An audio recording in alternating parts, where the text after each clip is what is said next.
putih hidup. Firman-Mu itu pelita bagi kakiku dan terang bagi jalanku. Di dunia ini ada sebuah tembok terpanjang yang berada di Cina, kurang lebih ukurannya yaitu 21,196 km. Fungsi dan tujuan tembok ini didirikan yaitu untuk melindungi semua rakyat yang ada di Cina pada saat itu dari serangan-serangan bangsa lain yang ingin menyerang bangsa Cina pada saat itu.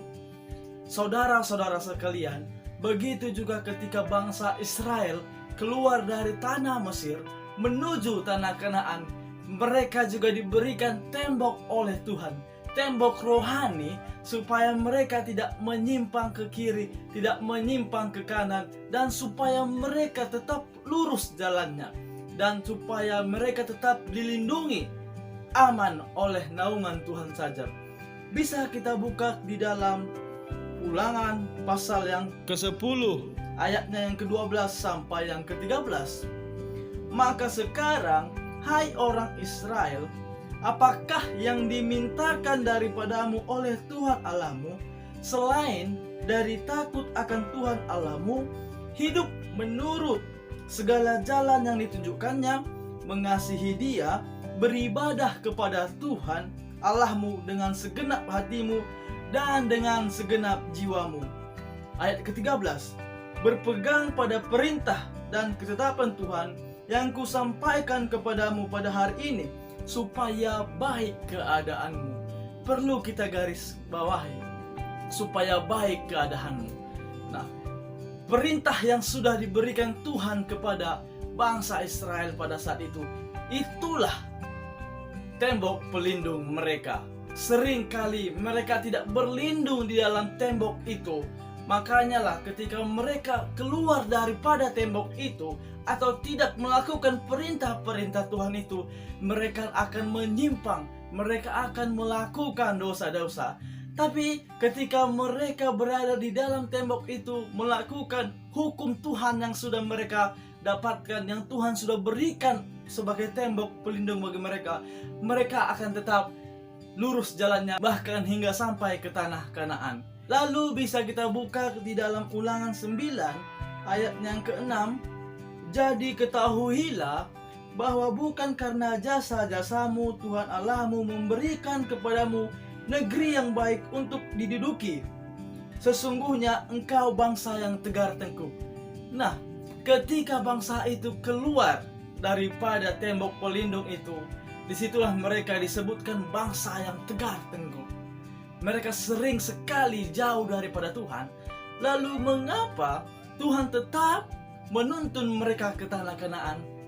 Jawabannya karena Tuhan itu adalah Sang Kasih.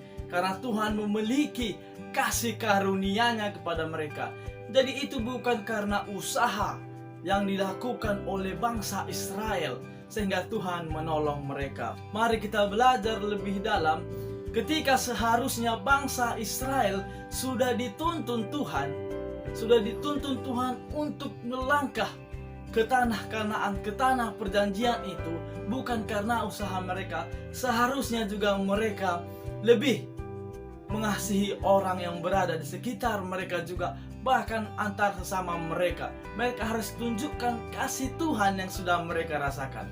Ada sebuah cerita di mana Yesus memberikan sebuah perumpamaan di dalam Matius 18 ayat yang ke-21 hingga selesai. Nah, pada saat itu ada seorang raja yang membebaskan bawahannya dari hutang-hutangnya yang begitu besar. Namun sayang sekali bawahannya ini malah menuntut orang yang memiliki utang kepadanya, padahal utangnya itu sedikit sekali, bahkan lebih banyak hutang dari yang menagih ini kepada seorang raja. Tapi dia tidak bebaskan yang berutang sedikit itu, malahan dia memasukkannya ke dalam penjara. Nah, jelaslah Yesus katakan pada saat itu di dalam Matius 18 ayatnya ke-35. Maka Bapakku yang di sorga akan berbuat demikian juga terhadap kamu, apabila kamu masing-masing tidak mengampuni saudaramu dengan segenap hatimu.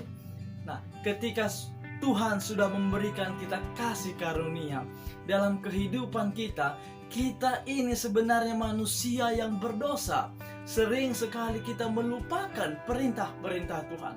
Tapi harus kita ingat, kehidupan kita, nafas yang kita rasakan pada saat ini, bahkan berkat-berkat yang kita rasakan pada saat ini, itu karena kasih karunia Tuhan saja. Lalu, bagaimana kita menunjukkan kasih kita kepada Tuhan? Yaitu dengan melakukan hukum-hukum yang sudah Tuhan perintahkan. Lalu ketika kita melakukan hukum-hukum yang Tuhan perintahkan kepada kita, itu akan menjadi tembok pelindung di dalam kehidupan kita. Tentunya oleh karena Tuhan saja. Lalu di dalam Pengkhotbah 12 ayatnya yang ke-13 mengatakan demikian, akhir kata dari segala yang didengar ialah takutlah akan Allah dan berpeganglah pada perintah-perintahnya, karena ini adalah kewajiban setiap orang. Jelas dikatakan, kalau kita menganggap diri kita manusia, kita harus takut akan Allah dan melakukan kewajiban-kewajiban yang sudah Allah perintahkan bagi kita. Kiranya firman Tuhan ini menguatkan kita dalam kehidupan kita, dalam melakukan yang terbaik untuk Tuhan saja. Roti hidup.